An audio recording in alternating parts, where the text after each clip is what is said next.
اعوذ باللہ من الشیطان الرجیم بسم اللہ الرحمن الرحیم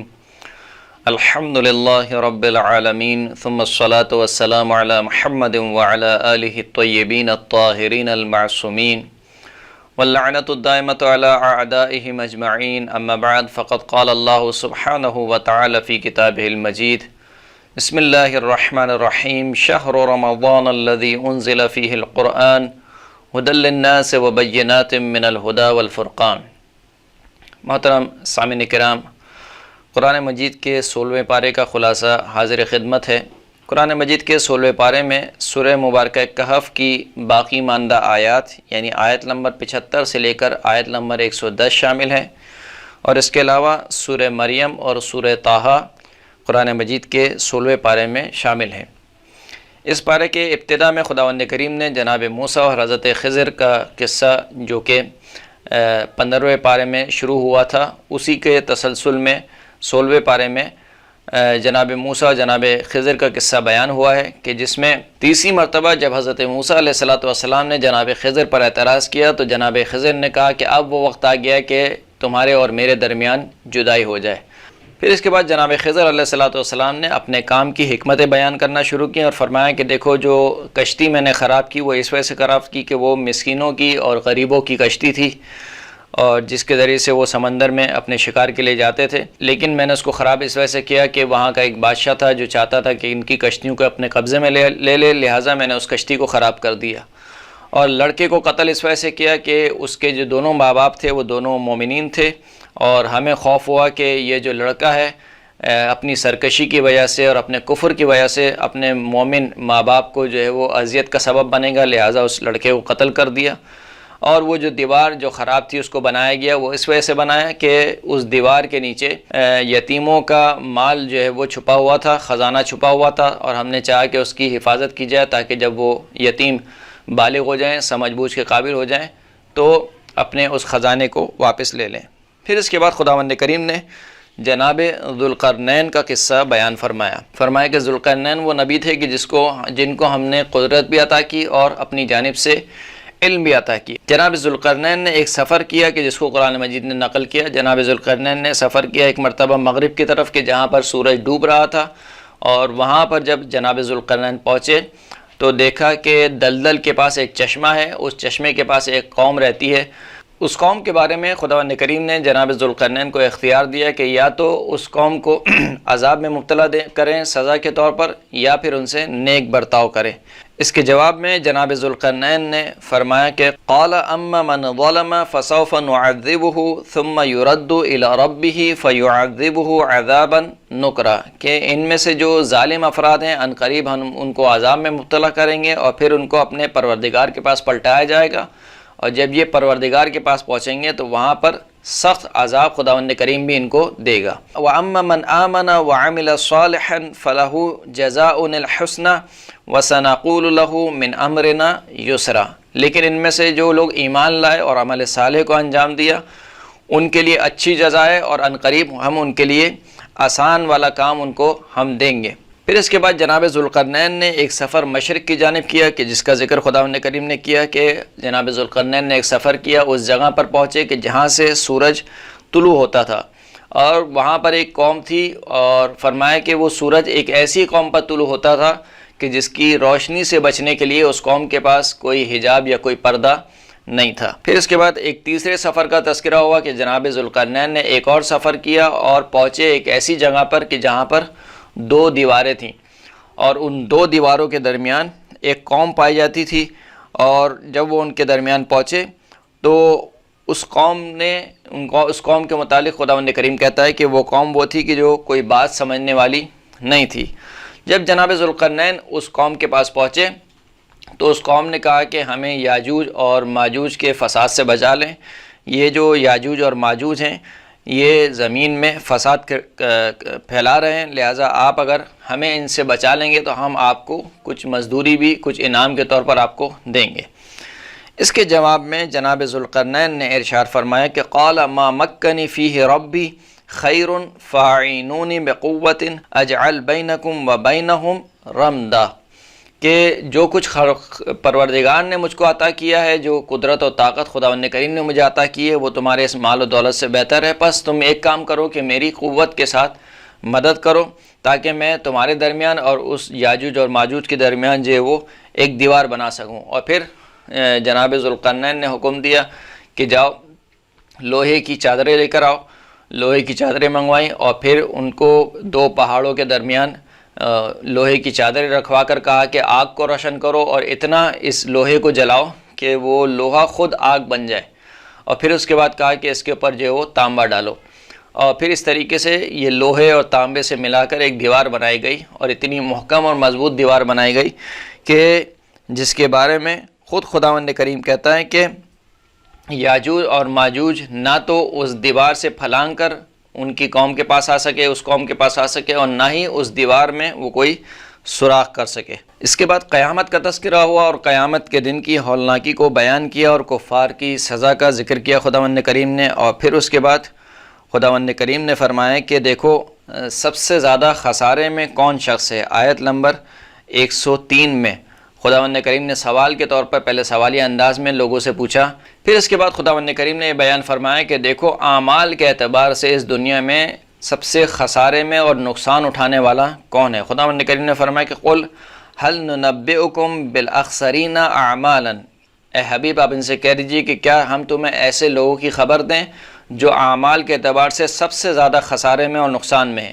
یہ کون لوگ ہیں؟ الذین ضل سعیہم فی الحیات الدنیا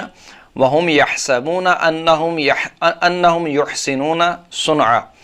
فرمایا کہ یہ وہ لوگ ہیں کہ جن کی صحیح اور کوشش اس دنیا میں رائے گاں اور بیکار چلی جائے گی، اور یہ لوگ گمان یہ کرتے ہیں کہ جو بھی اعمال وہ انجام دیتے ہیں وہ بہت اچھے اعمال ہیں، جبکہ ان کے سارے اعمال رائے گاہ چلے جائیں گے۔ یہ کون لوگ ہیں؟ جو اللہ کی آیت کا انکار کرتے ہیں اور اللہ سے ملاقات کا انکار کرتے ہیں، بس خداوند کریم ان کے تمام اعمال کو حبط کر لے گا اور تمام اعمال ان کے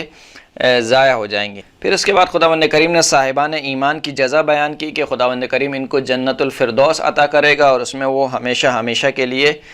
رہیں گے۔ یوں تقریباً یہ سورہ مبارکہ کہف ختم ہوتی ہے، اور پھر اس کے بعد سورہ مبارکہ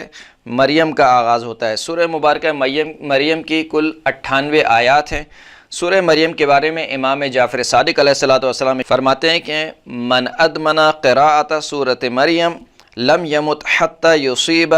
ما یغنیہ فی نفسہ ومالہ وولدہ وکان فی الآخرۃ من اصحاب عیسی ابن مریم وأعطی فی الآخرۃ مثل ملک سلیمان ابن داؤد فی الدنیا۔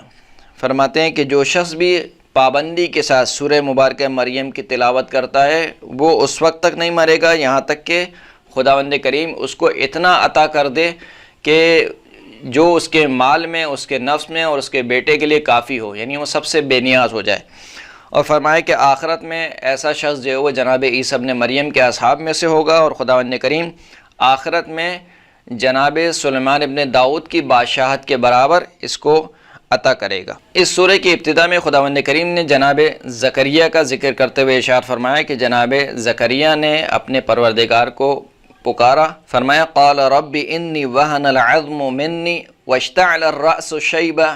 ولم اکم بدعائک ربی شقیہ، کہ خداوند کریم میری جو ہڈیاں ہیں وہ کمزور ہو چکی ہیں اور میرا سر جو ہے وہ بڑھاپے کے مارے میرے سر کے بال سفید ہو چکے ہیں، لیکن میں کبھی بھی تجھ سے دعا کر کے محروم نہیں رہا۔ پھر اس کے بعد جناب زکریا نے خدا کی بارگاہ میں عرض کی کہ وَإِنِّي خِفْتُ الْمَوَالِيَ مِنْ وَرَائِي وَكَانَتْ امْرَأَتِي عَاقِرًا فَهَبْ لِي مِن لَّدُنْكَ وَلِيًّا، کہ اے پروردگار میں اپنے پیچھے اپنے رشتہ داروں سے ڈرتا ہوں اور میری جو زوجہ ہے وہ بھی بانجھ ہے، پس مجھے اپنی طرف سے ایک ولی عطا فرمائے، یعنی جو میرے مال و دولت کا جو بھی میری جائیداد ہے اس کا وارث بنے۔ جناب زکریا کو خوف ہوا اپنے رشتہ داروں سے کہ ان کے مرنے کے بعد ایسا نہ ہو کہ ان کی جو مال و متاع ہے، ان کی جو وراثت ہے، ایسا نہ ہو کہ ان کے رشتہ دار ہڑپ کر جائیں، لہٰذا خداوند کریم سے دعا کی کہ ان کو ایک وارث عطا فرمائے۔ اس آیت میں بہترین استدلال ہے کہ انبیاء جو کچھ چھوڑتے ہیں وہ ان کی اولاد کو ورثے میں ملتا ہے، ایسا نہیں ہے کہ انبیاء جو کچھ چھوڑتے ہیں وہ صدقہ ہو جاتا ہے، جس طریقے سے ایک نظریے کو بیان کیا گیا۔ جیسے خود جناب زکریا بیان فرمانا ہے کہ یرثنی و یرث من آل یعقوب وجعلہ ربی رضیہ، کہ مجھے ایک ولی عطا فرما، ایک میرا جانشین عطا فرما جو میری میراث پائے، اور خداوند کریم میری اس اولاد کو ایسا بنا کہ جس سے تو راضی اور خوشنود ہو۔ اس کے جواب میں خداوند کریم نے جناب زکریا سے ارشاد فرمایا کہ یا زکریا انا نبشرک بغلام اسمہ یحییٰ لم نجعل لہ من قبل سمیہ، کہ اے زکریا ہم آپ کو ایک لڑکے کی بشارت دیتے ہیں کہ جس بچے کا نام یحییٰ ہے، اور ہم نے اس سے پہلے اس کا ہم نام بھی کسی کو نہیں قرار دیا۔ جب جناب زکریا نے یہ سنا کہ خداوند کریم ان کو بشارت دے رہا ہے تو فرمایا کہ پروردگار کس طریقے سے مجھے لڑکا ہو سکتا ہے جبکہ جو ہے وہ میں بوڑھا ہو چکا ہوں اور جو میری زوجہ ہیں وہ جو ہے وہ بانجھ ہیں۔ تو اس کے جواب میں خداوند کریم نے ارشاد فرمایا کہ قال كذلك قال ربك وهو علي هين وقد خلقتك من قبل ولم تك شيئا،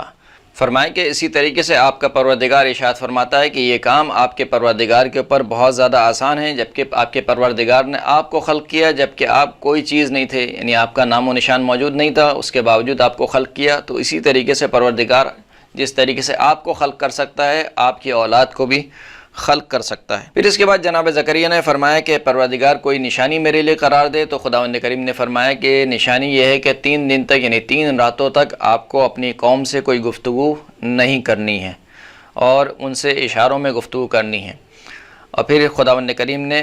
جناب زکریا کو ایک لڑکا عطا کیا کہ جن کا نام حضرت یحییٰ علیہ السلام تھا۔ اس کے بعد خداوند کریم نے جناب یحییٰ کی صفات بیان کی، فرمایا کہ جناب یحییٰ وہ ہیں کہ جن کو ہم نے بچپنے میں نبوت عطا کی اور خداوند کریم نے انہیں اپنی جانب سے شفقت اور مہربانی عطا کی، وہ پاک و پاکیزہ شخص تھے، والدین کے ساتھ نیکی کرنے والے تھے، سرکش اور گناہ گار نہیں تھے۔ اور پھر خداوند کریم ارشاد فرماتا ہے کہ سلام ہو جناب یحییٰ پر اس دن جس دن وہ پیدا ہوئے، اور اس دن جس دن ان کو موت آئے گی، اور اس دن جس دن ان کو دوبارہ اٹھایا جائے گا۔ خداوند کریم ارشاد فرماتا ہے کہ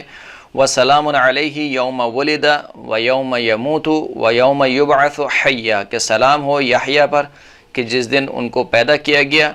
اور جس دن ان کو موت آئے گی اور جس دن اس خداوند کریم ان کو دوبارہ زندہ کرے گا، دوبارہ اٹھائے گا۔ پھر اس کے بعد خداوند کریم نے تقریباً آیت نمبر 16 سے لے کر آیت نمبر 35 تک جناب مریم سلام اللہ علیہ کا قصہ بیان کیا۔ فرمایا کہ جناب مریم جو ہے وہ ایک مکان شرقی کی طرف چلے گئیں اپنی قوم سے، اور انہوں نے کنارہ کشی اختیار کر لی۔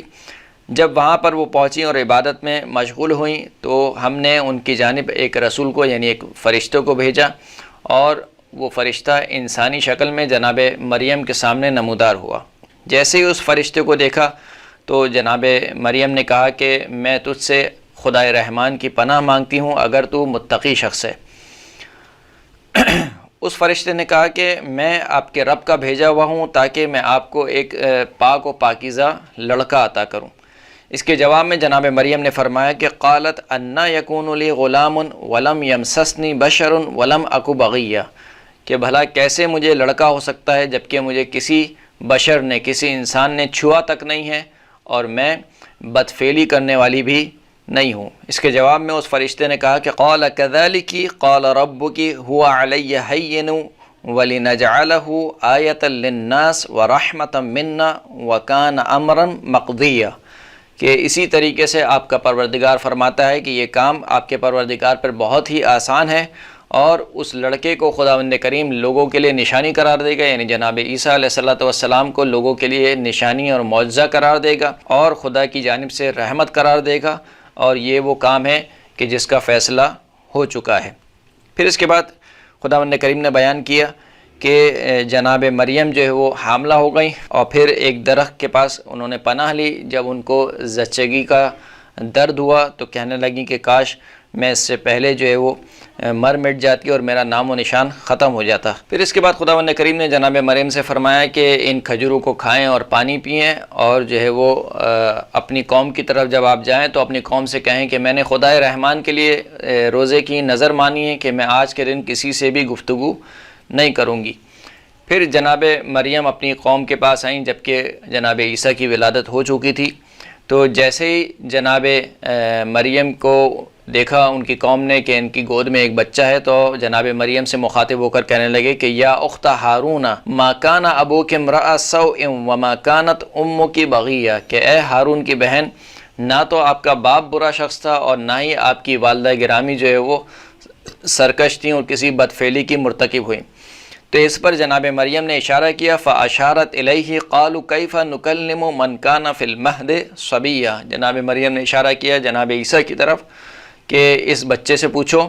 تو ان کی قوم کہنے لگی کہ ہم کیسے اس بچے سے گفتگو کر سکتے ہیں جبکہ یہ گہوارے میں ابھی چھوٹا سا بچہ ہے، دودھ پیتا بچہ ہے۔ جناب عیسیٰ خداوند کریم کی قدرت سے گویا ہوئے اور فرمائے کہ قال انی عبد اللہ آتانی الکتاب وجعلنی نبیہ، کہ میں اللہ کا بندہ ہوں، خداوند کریم نے مجھے کتاب عطا کی ہے اور مجھے نبی بنایا ہے، وجعلنی مبارکن اینما کنت واوصانی بالصلاۃ والزکاۃ ما دمت حیا، خداوند کریم نے مجھے بابرکت قرار دیا ہے جہاں پر بھی میں ہوں گا، اور مجھے وصیت کی ہے، نصیحت کی ہے کہ میں نماز کو قائم کروں، زکوٰۃ کو عطا کروں، جب تک میں زندہ ہوں یہ دو کام میں کرتا رہوں، اور اپنے والدین کے ساتھ نیکی کروں اور سرکشی اختیار نہ کروں۔ اس کے بعد جناب عیسیٰ علیہ السلام کے بارے میں خداوند کریم نے فرمایا کہ یہ جو عیسیٰ ابن مریم ہیں ان کا جو قول تھا وہ قول برحق ہے، اور اس کے بعد عیسائیوں کے عقیدے کی نفی کی اور فرمایا کہ ما کان للہ ان یتخذ من ولد سبحانہ اذا قضى امرا فانما یقول له کن فیکون، کہ خداوند کریم کو یہ زیب نہیں دیتا کہ وہ کسی بیٹے کو اختیار کرے، سبحانہ وہ پاک و منزہ اس بات سے کہ اس کا کوئی بیٹا ہو، اس کی کوئی اولاد ہو، اور جب وہ کسی امر کا ارادہ کر لیتا ہے، کسی امر کا حکم صادر کرتا ہے تو کہتا ہے کہ ہو جا، اور وہ ہو جاتی ہے۔ اس کے بعد خداوند کریم نے جناب ابراہیم کا قصہ بیان کیا، اور جناب ابراہیم کی پرورش جو ہے وہ ان کے چچا آزر نے کی تھی، اور آزر وہ شخص تھے کہ جو خود بھی بت پرست تھے، نہ صرف یہ کہ بت پرست تھے بلکہ خود بت بناتے تھے اور بتوں کو بیچتے تھے۔ جناب ابراہیم نے اپنے چچا سے کہا اذ قال لأبیہ یا ابت لم تعبد ما لا يسمع ولا يبصر ولا یغنی عنک شیئا، کہ اے میرے بابا، یعنی کیونکہ ان کی پرورش کی تھی لہٰذا چچا کو باپ کہہ کر پکارا کہ اے میرے بابا، آپ جو ہے وہ کیوں ایسوں کی عبادت کرتے ہیں جو نہ کچھ سن سکتے ہیں نہ کچھ دیکھ سکتے ہیں اور جو آپ سے کسی چیز کو بے نیاز نہیں کر سکتے۔ یا ابتی انی قد جاءنی من العلم ما لم یأتک فاتبعنی اہدک صراطا سویا، کہ اے میرے بابا بے تحقیق میرے پاس وہ علم ہے جو آپ کے پاس نہیں ہے، پس میری اتباع کریں، اگر آپ میری اتباع کریں گے تو میں آپ کو سیدھے راستے کی طرف ہدایت کروں گا۔ اس کے جواب میں جناب ابراہیم کے چچا نے جواب دیا کہ قال اراغب انت عن آلہتی یا ابراہیم لئن لم تنتہی لارجمنک وہجرنی ملیہ، کہ اے ابراہیم کیا تو چاہتا ہے کہ میں اپنے معبودوں سے روگردانی اختیار کروں، اور اگر تو باز نہیں آیا تو میں تجھے پتھروں سے مار مار کے ہلاک کر دوں گا، یا پھر تیرے اور میرے درمیان ایک لمبی جدائی ہو جائے گی۔ اس کے جواب میں جناب ابراہیم نے کہا کہ آپ پر سلام ہو، اور میں عنقریب آپ کے لیے اپنے پروردگار سے استغفار کروں گا، اور پھر فرمایا کہ میں آپ کو اور جن کو آپ پکارتے ہیں خداوند کریم کو چھوڑ کر، یعنی جن کی عبادت کرتے ہیں، میں آپ کو اور ان تمام لوگوں سے جدا ہونا چاہتا ہوں، کنارہ کشی اختیار کرنا چاہتا ہوں۔ اور پھر اس کے بعد خداوند کریم نے جناب ابراہیم کی اولاد کا تذکرہ کرتے ہوئے فرمایا کہ ہم نے ابراہیم کو اسحاق اور یعقوب عطا کیے، اور ہر ایک کو ہم نے نبی بنایا اور ان کو اپنی رحمت عطا کی، اور ان کے لیے ہم نے سچی شہرت کو قرار دیا۔ پھر اس کے بعد خداوند کریم نے جناب موسیٰ کا تذکرہ کیا کہ جناب موسیٰ جو ہے وہ ہمارے مخلص بندے تھے اور ہمارے رسول بھی تھے، نبی تھے۔ اور جناب موسیٰ کا تذکرہ کرتے ہوئے خداوند کریم نے ارشاد فرمایا کہ جب جناب موسیٰ کو ہم نے طور کی جانب سے صدا دی اور ان کو قریب بلایا، اور ان کو ہم نے اپنی رحمت سے جو ہے وہ ان کے بھائی جناب ہارون عطا کیے جو کہ نبی تھے۔ اور پھر اس کے بعد خداوند کریم نے جناب اسماعیل کا تذکرہ کیا کہ وہ وعدے کو وفا کرنے والے تھے، وہ بھی رسول اور نبی تھے، اور جناب اسماعیل نے اپنے اہل کو نماز کی اور زکوٰۃ کا حکم دیا، اور وہ اپنے پروردگار کے راضی اور خوشنود بندے تھے۔ پھر اس کے بعد خداوند کریم نے جناب ادریس کا ذکر کیا کہ وہ سچے اور صدیق بھی تھے اور نبی بھی تھے، اور ان کو ہم نے بلند و بالا مقام پر بلند کر دیا۔ ان انبیاء کا تذکرہ کرتے ہوئے خداوند کریم نے ارشاد فرمایا کہ اولئک الذین انعم اللہ علیہم من النبیین من ذریۃ آدم وممن حملنا مع نوح ومن ذریۃ ابراہیم واسماعیل وممن ہدینا واجتبینا اذا تتلی علیہم آیات الرحمن خروا سجدا و بکیا، فرمایا کہ یہ تمام وہ لوگ تھے نبیین میں سے کہ جن پر خداوند کریم نے اپنا انعام کیا، جو حضرت آدم کی اولاد میں سے تھے، اور جن کو ہم نے نوح کے ساتھ کشتی میں سوار کیا ان کی اولاد میں سے تھے، حضرت ابراہیم اور حضرت اسماعیل کی اولاد میں سے تھے، اور جن کو ہم نے ہدایت دی اور جن کو ہم نے چن لیا ان کی اولادوں میں سے تھے۔ اور جب ان پر خدائے رحمان کی آیتیں پڑھی جاتی ہیں تو یہ سجدے میں گر جاتے ہیں اور گریہ کرنے لگتے ہیں۔ پھر اس کے بعد خداوند کریم فرماتا ہے کہ ان کے بعد کی کچھ ذریات آئی جنہوں نے نماز کو ضائع کیا اور شہوات کی اتباع کی، اور عنقریب وہ اپنے اعمال کا بدلہ اپنے سامنے دیکھیں گے۔ پھر اس کے بعد خداوند کریم نے کہا کہ ان کی ذریت میں سے سوائے ان کے کہ جنہوں نے توبہ کی اور صالح عمل کو انجام دیا، ان کو ہم جنت میں داخل کریں گے اور ان پہ ذرہ برابر بھی ظلم نہیں کیا جائے گا۔ پھر اس کے بعد خداوند کریم نے انسان کے دوبارہ اٹھائے جانے کا تذکرہ کیا، یعنی محشر کا تذکرہ، کہ جس میں انسان کو انسان کی موت کے بعد، انسان کی وفات کے بعد جب دوبارہ اٹھایا جائے گا، جس کو معاد بھی کہا جاتا ہے، اور فرمایا کہ یہ انسان تعجب کرتا ہے اور تعجب کرتے ہوئے کہتا ہے کہ جب میں مر جاؤں گا تو کیا مجھے دوبارہ اٹھایا جائے گا؟ اس کے جواب میں خداوند کریم نے ارشاد فرمایا کہ اولا یذکر الانسان انا خلقناہ من قبل ولم یک شیئا، کہ یہ انسان جو تعجب کر رہا ہے دوبارہ اٹھانے پہ، کیا اس انسان کو یاد نہیں ہے کہ ہم نے اس کو خلق کیا جبکہ یہ کچھ بھی نہیں تھا، یعنی اس کا نام و نشان بھی موجود نہیں تھا اس وقت ہم نے اس کو خلق کیا، تو اب تو یہ کچھ چیز موجود ہے، تو اب ہم اس کو دوبارہ خلق کیوں نہیں کر سکتے ہیں؟ پھر اس کے بعد خداوند کریم نے بیان کیا کہ کافروں پر جب ہماری آیات تلاوت کی جاتی ہیں تو وہ مومنین سے کہتے ہیں کہ ہم میں سے کون دنیاوی اعتبار سے اچھے مقام پر ہے۔ گویا کافر یہ سمجھتے ہیں کہ جسے اس دنیا میں اچھے مقام اور دنیا جس کو عطا ہو گئی، اس کا مطلب ہے کہ وہ سعادت مند ہے،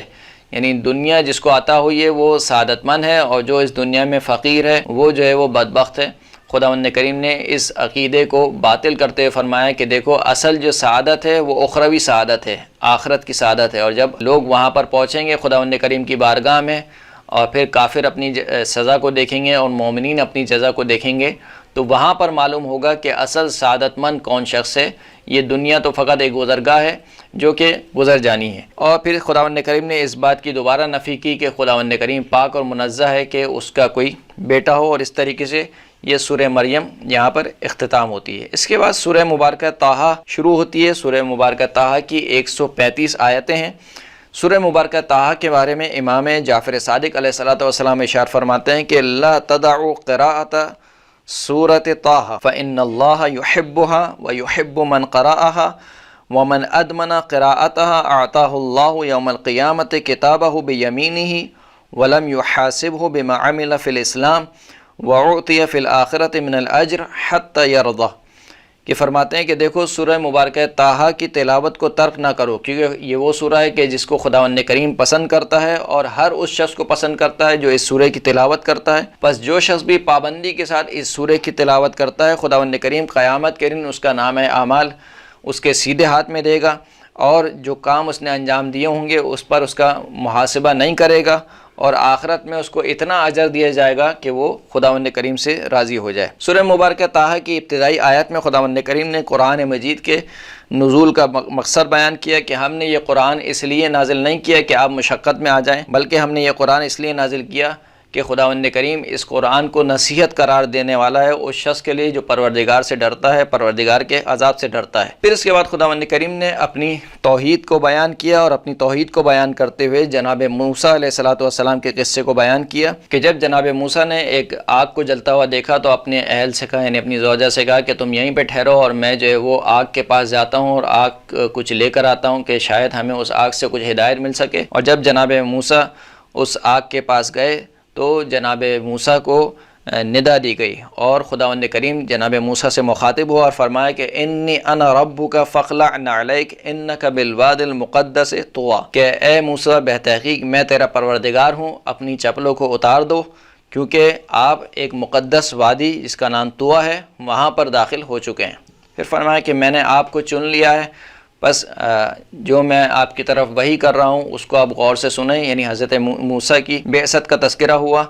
اور فرمایا کہ نماز کو قائم کریں، اور قیامت جو ہے وہ عنقریب آنے والی ہے جس میں کوئی شک و شبہ نہیں ہے۔ پھر اس کے بعد خداوند کریم نے جناب موسیٰ کے معجزوں کا تذکرہ کیا کہ جب خداوند کریم نے پوچھا کہ اے موسیٰ یہ تمہارے ہاتھ میں کیا ہے، تو جناب موسیٰ نے کہا کہ یہ عصا ہے کہ جس سے میں ٹیک بھی لگاتا ہوں، جس سے میں اپنی بکریاں بھی چراتا ہوں اور جس سے میں اور بہت سارے کام کرتا ہوں۔ تو جناب خداوند کریم نے کہا کہ اس عصا کو زمین پر پھینکیے۔ جیسے ہی زمین پر پھینکا تو وہ اژدہا بن گیا۔ اور پھر اس کے بعد دوسرے معجزے کا ذکر ہوا جس کو ید بیضا کہا جاتا ہے، یعنی نورانی ہاتھ کا تذکرہ ہوا۔ پھر اس کے بعد خداوند کریم نے